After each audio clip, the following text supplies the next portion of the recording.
How you doing today? I'm Spencer Reagan, Starting Together Family. We're talking glute training, and this might anger you. This might make you feel, I've been wasting my time. And if you're a trainer putting out these exercises, it's going to make you go blah, blah, blah. Science backs me up on this. You're doing crappy exercises in the hopes of gains, and you're doing crappy exercises in the hopes that you're being creative and or possibly following someone who has zero credential and zero expertise saying this is what I do, and because they're 100 pounds and they are super skinny and they're saying, hey, well this works, you're going, hey, I want to be skinny too, and or they were naturally gifted with a booty and you're saying, well this person must do this. They're not showing you what they actually do because they're trying to influence you to follow them. And creativity leads to likes, and the majority of exercise is tried and true and honestly boring. It's hard work, it's repetitive, it's doing the same exercises over and over and over because they work. Okay, doing 12,000 different varieties of something just so that you come back to their Instagram page is not what fitness is actually about. It's about working hard, getting your range of motion, pushing, adding more weight, doing more reps, and working hard and repeating. All right, so having said that, let's talk a little bit of science and anatomy. You have your side glutes, okay? Gluteus medius, gluteus minimus. Somewhat of your externals, which are a bunch of muscles that run across underneath the gluteus maximus. Their job is stabilization. Okay, the best way to build, well, you have that little side dimple right here that if you look at a very well developed bikini booty, the girls who compete, they have that little dimple right here, right where the hip bone meets the pelvis. All right, that is from stabilization, from lunges, from Bulgarian squats. Okay, so a lunge, forward lunge. The hips need to stabilize as you go into singular leg exercises. Meaning one leg, okay, isolateral. So if I did a single leg squat, that has to keep the pelvis in place, and that's the priority and the goal and the main role of those muscles right there. All right, so doing single leg lunges, single leg squats, lunges in and of itself are single leg, by the way. So single leg squats, single leg presses can be very good. Okay, lunges, side lunges are very good. All right, all of those are going to force that muscle to tighten and grow. Single leg box step ups, single leg box step downs. Box step ups when you're not using your calf to just push off are also very good. Deadlifts can be very good, okay, because you're forcing all those muscles to tighten up as you do it. All right. Your workout needs to be lunges, Bulgarian squats. By the way, the difference between like a split squat and a lunge is if you're not taking a step, split squat, lunge. Bulgarian, where you put or rear elevated, where you put your foot up on something, since you're not taking a step, it's called a squat. The lunge involves a step, whether it's reverse, forward, side. Notice how every time I step, that's what creates the lunging movement. All right, so lunges, split squats, deadlifts, hell, to be honest, squats for that matter. Single leg squats, single leg box step downs, single leg box step ups. All of those are amazing. TRX, single leg exercises. Amazing for getting these muscles right here to fire, contract, stabilize, and therefore grow and develop. So let's talk about some crappy exercises, all right? So you're probably thinking, well, what have I been doing? What are they working? What are they doing? A lot of times what they're doing is developing a poor movement pattern that makes your brain say, it's working because I feel it. One of the worst correlations is, hey, feel it. It must be working to get me where I want to be. All right, if you're sitting on the machine called the seated hip abduction and you're simply doing this, horrible exercise. Great for stretching if you push it right here and force your groin out to get that stretch right there. If you're a girl who's seen a bikini model doing this one where they work like that, horrible. Stop doing it.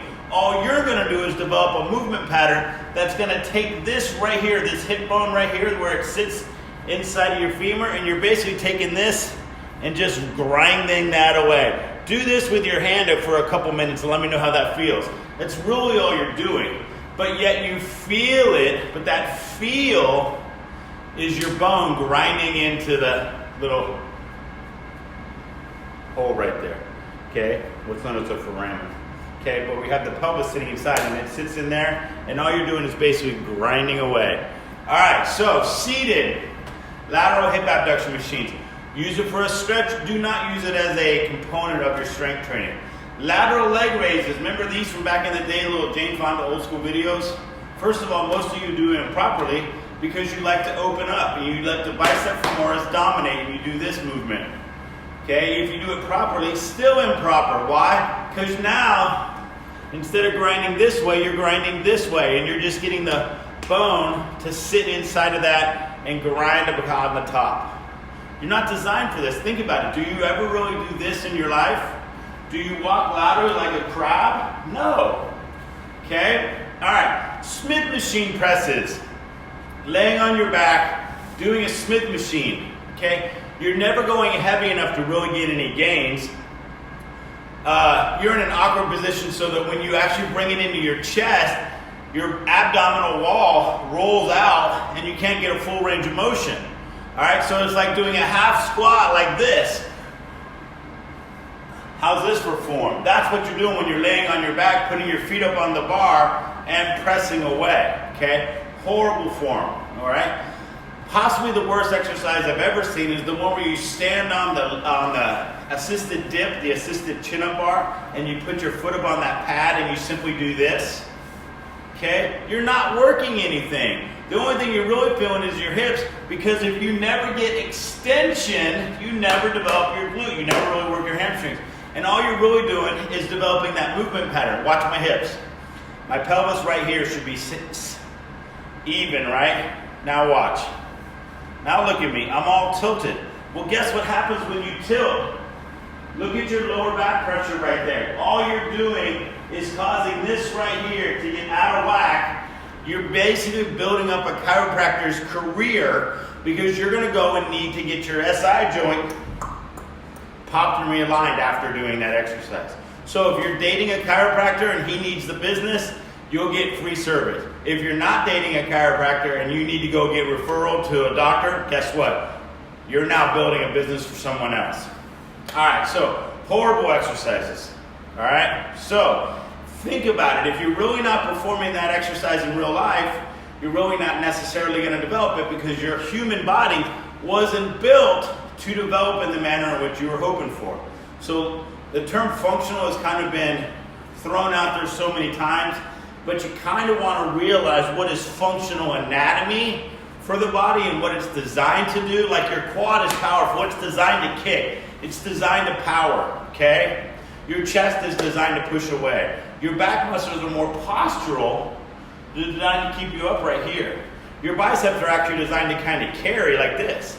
You ever notice that doing shoulder presses, your shoulders burn really quickly, but doing like here, you can keep your shoulders going for a while. Why? Because you actually weren't designed to be overhead for a long period of time. Your shoulders were designed to kind of move around freely.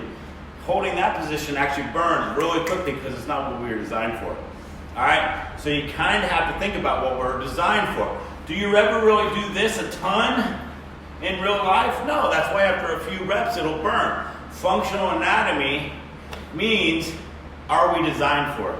All right, so you're not designed for doing stuff like this. You're not designed for doing stuff like that. You are designed for here because first of all, we're walking, right? Notice how that's basically a walking position? All right, so figure out your anatomy, figure out your goals, and then stop following people who make the living off of you not knowing what you're doing and are being inventive or creative and saying, here, try this exercise. And then if you really analyze it, you'll figure out, are we really going into the position that's going to force that muscle to contract? And just because you feel it doesn't mean it's safe. Case in point, look at me tilting, okay? Look at me tilting to press down, okay? Not very effective. Okay, it's effective at keeping you feeling like you're doing something, but you're possibly going to probably hurt yourself. You're really never going to see improvement, which means you're going to probably keep paying and paying and paying until you see those gains. and your basically client's or a trainer's goal, because you'll just keep coming back because you've already bought into the system. So, all right, that's all I have for today. Remember, functionality is important. If your goal is to grow, pick out the most effective exercises for that. Just being creative is not necessarily the best thing. And then dial it back into, is it functionally supportive of what I'm really trying to do as a human being and what my goals are for my fitness program? All right, that's our lesson today on glute training. That's all I got. You guys go out, be awesome, be amazing. I'm Spencer Aikman with Strong Together Family. Thank you very much.